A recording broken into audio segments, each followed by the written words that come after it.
Let's get on point with Attorney Ferdinand Topacio. Attorney Topacio, good to see you. Maraming salamat po sa the pleasure is all mine. oras. Who can refuse loveliness overload? Thank you, sir. Sir, so two impeachment complaints against Vice President Sara Duterte. Don't worry, I have a lot to ask you as a lawyer.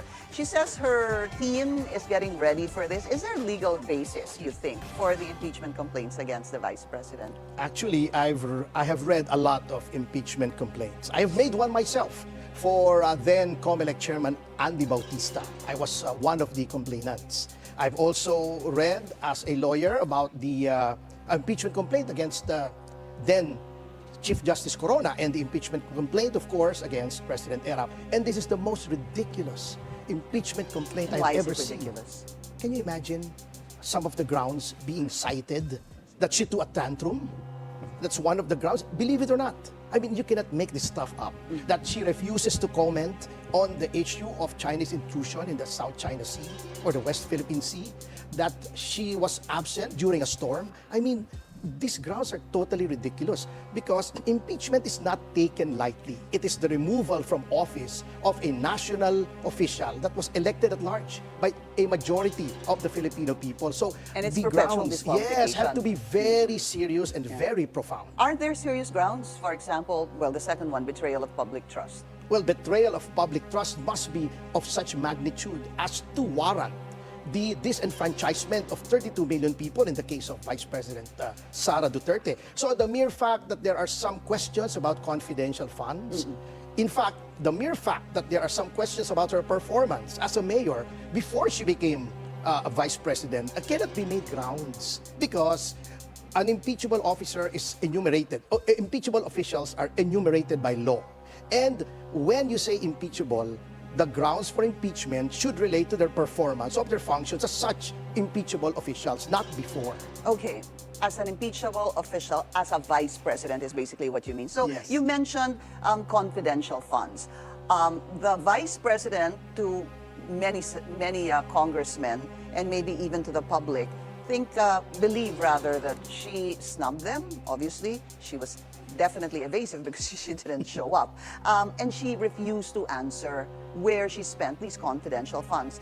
Attorney, hence, dito po lumabas yung mga pangalan na Mary Grace Piatos, Cocoy Villamin, and others, Alice Crescencio ata. Aren't those bases to impeach, or at least grounds for impeaching the Vice President when we're talking about 612.5 million pesos in confidential funds? Again, plunder is 50 million and above. Yes. Okay. I'll be brief because the COA has already said that there was nothing wrong. Even Senator Panfilo Lacson said that when it comes to confidential funds, code names are used. But I'm not going to debate the legal merits because I agree with the Vice President. Impeachment is more political than legal. You can see what happened in the case of Chief Justice Corona.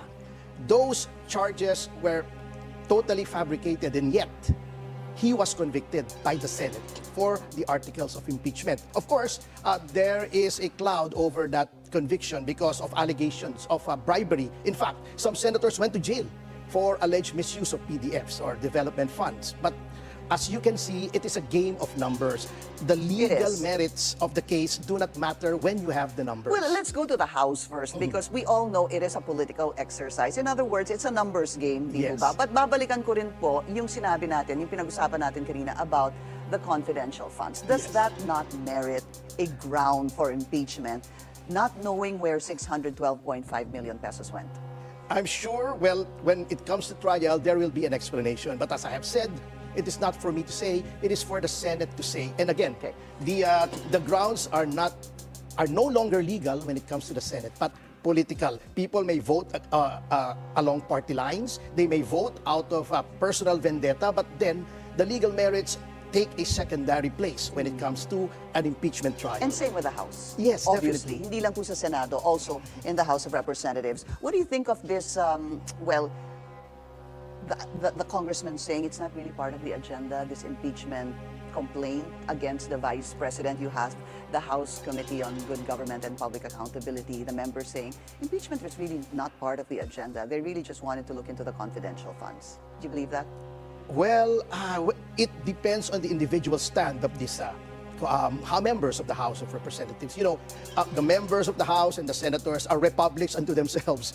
They operate on a truly independent level based on personal interest, party affiliation, etc. But the thing is, there is already a complaint. In fact, I believe there are 3 complaints already filed before, 2 or 3. I really don't know. They say there is a 3rd one in the offing. But the thing is, the rules mandate that once filed, there are 3 days to put it in the agenda and a certain number of days for the Committee on Justice to debate it. I'm not going to bore your viewers with the details because I will sound like I'm lecturing. But then, number 1, many are right, it is not part of the agenda. Secondly, the President has already expressed his disapproval of such a move. Now, while there is a separation of powers, it cannot be gainsaid that the President is the chief executive, and the President, as the highest official of the land, sets a legislative agenda. In fact, when a bill is certified urgent or priority by the President, it is expedited by the House. Congress moves, yes. So, if the President exercises a strong leadership, then the legislature will take its cue from the President. So let me ask you then, with the investigation on the Vice President and the confidential funds, and then the President saying no to impeachment, it's a waste of time, anong mapapala ng Pilipino dito? Ano ho ang inyong pakiramdam doon? Why? What happened along the way? If you were to guess or give us a theory on what happened. Okay, well, of course, your guess is as good as mine, but I believe that somewhere along the way, something happened along the way, to quote an Earth, Wind, and Fire song. But I think someone advised the President that the hearings involving the Vice President are divisive enough. So much so that if you just divisive, you think?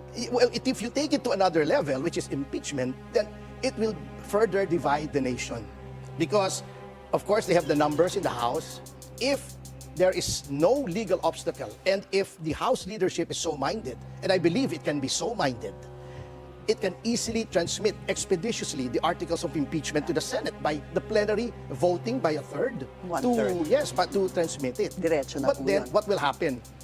That trial will precede everything else in the country. It will precede inflation, Chinese intrusion, EDCA sites, unpreparedness for natural disasters, etc. It's going to take so much precedence that the country will be paralyzed. And if you paralyze the legislature, and then you basically paralyze a third of the government machinery. So are you saying it's about timing?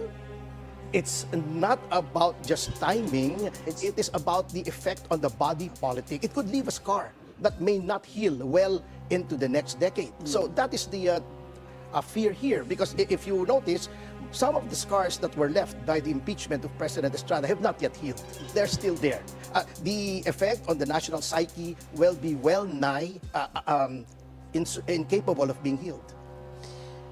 The Vice President, during today's press conference, I believe said that she's getting her lawyers ready, or her lawyers are actually ready. Even she said, I think last year when she heard about a possible impeachment complaint from Congresswoman Franz Castro.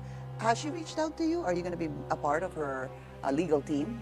I don't know yet. I do not know the Vice President. I have not met her. I've seen her from afar a couple of times, but that is about the extent of our interaction. So it's up to her. As lawyers, we really cannot volunteer our services. They have to be secured.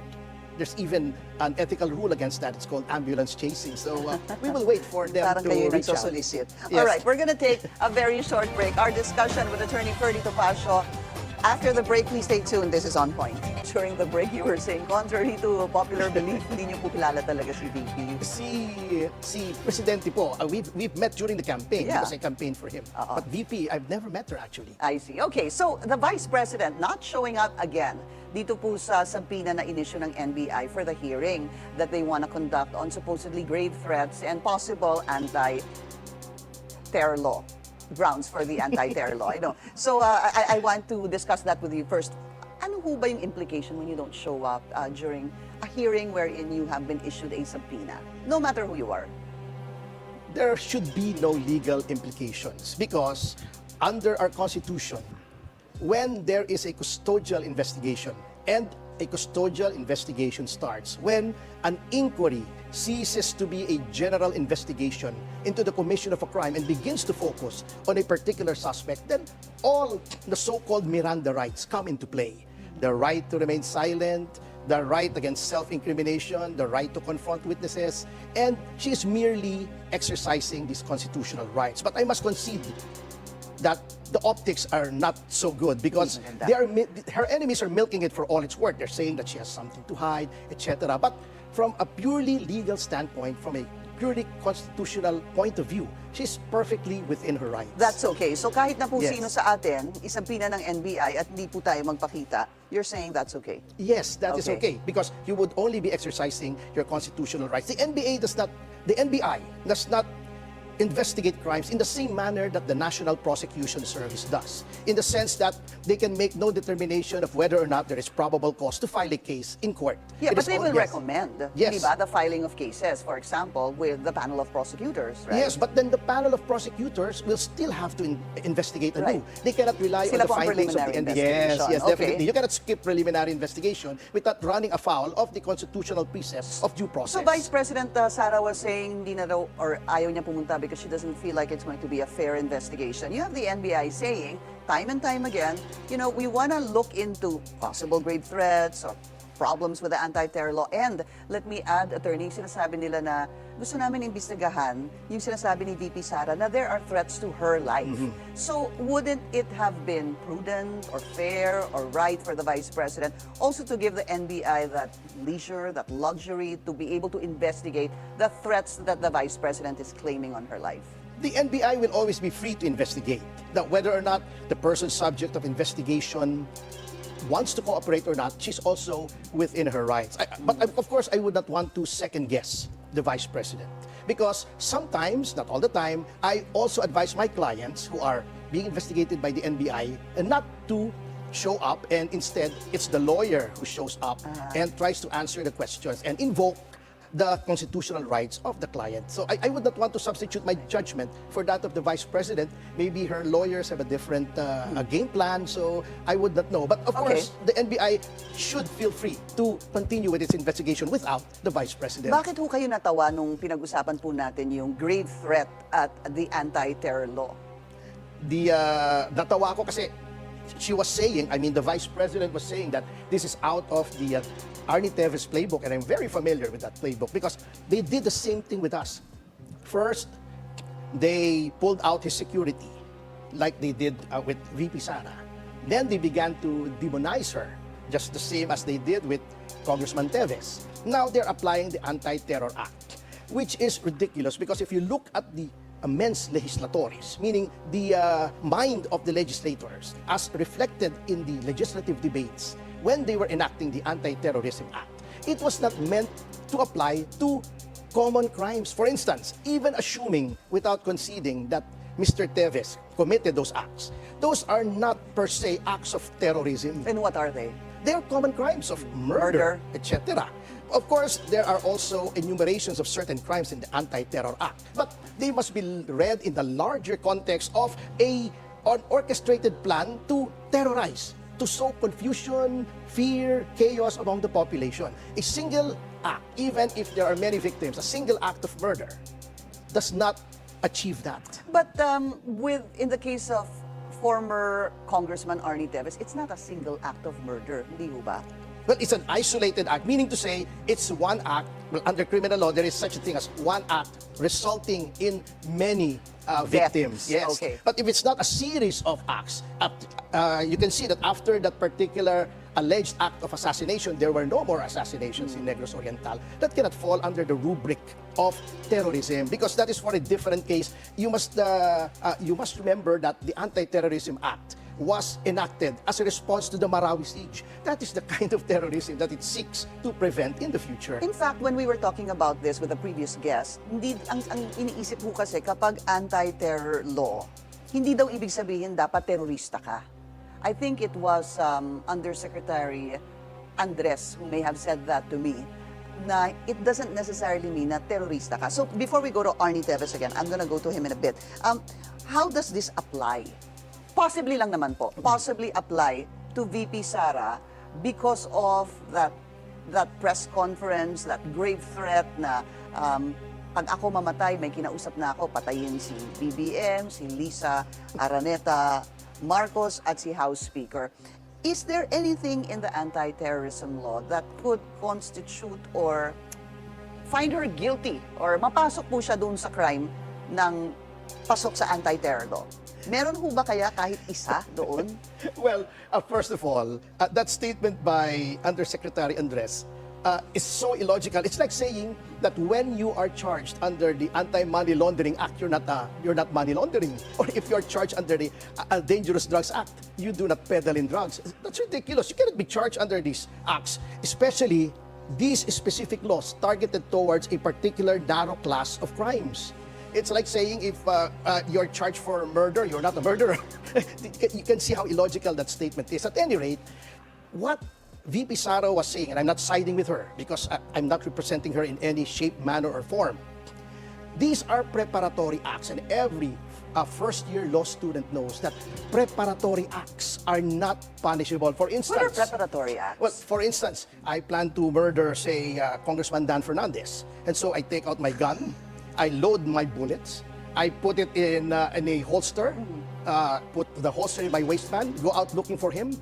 But when I see him, You don't do I it. don't do it. So unless my gun has no license and I'm carrying it illegally outside my residence, then I cannot be charged of any crime. I see. That's preparatory. Yes. Parang nag-prepare ka, naghanda ka to do Yes. something, pero hindi mo kinonsummate, hindi natuloy. Yes. Okay. Halimbawa, gusto kitang ligawan, nahihiya naman ako, natorpe ako, wala naman akong nasabi. So wala yun? Wala yun. Oo, Hindi kita okay. magiging girlfriend. Hindi po. So, bakit naman po si Dan sa naisip ninyo? It's just the top of my head. I like the way he mangles the English language. Okay. So, with that, let's go to former Congressman Arnie Teves. So, sa kanya naman po, parang sabi mo nga, demonize siya. Yes. When you say that he was demonized, I mean, how do you reconcile that with the witnesses, the number of witnesses that have given their testimony on how,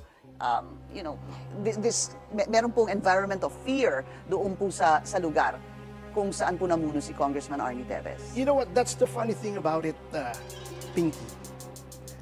All these witnesses that they paraded before media, after they have had the opportunity to seek counsel of their own choice, because when they were taken into custody, they were given lawyers chosen by the NBI. When they were given counsels of their own choice, they all recanted. And as I was saying, under normal circumstances, when your witness recants during preliminary investigation, the case is dismissed. But in this case, since the President himself has intimated that he thinks that Congressman Teves is guilty, and then, of course, under the doctrine of qualified political agency, the Secretary of Justice can do no less than find probable cause. And that is something that is not being reported by media, this recantation. So, right now, Did the they recantation all stands. recant? Yes, they did. Lahat po? Yes, in fact, some of those who are co-accused of other crimes have been granted bail because the courts have found that evidence of guilt is not strong. And these are matters that are not reported to media. That's why I'm saying they're being demonized. All adverse news are being given far and wide publicity, but those favorable to my client are being suppressed for some in one way or another, or for some reason or another. So, he went to Timor-Leste. Ano ba yung sinasabi sa flight is an admission of guilt? Tama ho ba yun? Flight is that is a general statement that cannot overturn a constitutional presumption of innocence. Okay, fair enough. But he left because... He left. No, he did not leave, actually. That is another No, first he false went to news. the United States, Yes, right? that was He had before. That was okay. before the alleged crime was committed. He was already out of the country. Therefore, technically, he did not flee. When you flee, there is a warrant of arrest against you, and then Umalis ka. and then you hide. You conceal yourself to avoid being arrested under the authority of that warrant. So technically, he did not flee. He was already out of the country and fearing for his life based on the series of events that transpired, even as far back as December 2022, he chose the prudent path of being away from the country to prevent danger to life and limb. Why did he choose Timor-Leste? I have no idea, probably because it has no extradition treaty with the Philippines. Yes. And what else? What could be the other reason, sir? Well, any country is as good as any other if you're just trying to safeguard yourself. But as you see, we are going through the legal process in Timor-Leste. And so far, we have complied with this legal process. Am I correct in saying, though, that you've lost twice in the Court of Appeals? They've denied Arnie Teves' request to remain in Timor-Leste? Another fake news, Okay. because in the first instance, we lost our fight against extradition. However, upon appeal to the plenary, that judgment was overturned because it was null and void for lack of due process. And so there What was the lack of due process there? Was it the vote? Was there something about the vote na hindi po, there wasn't enough votes?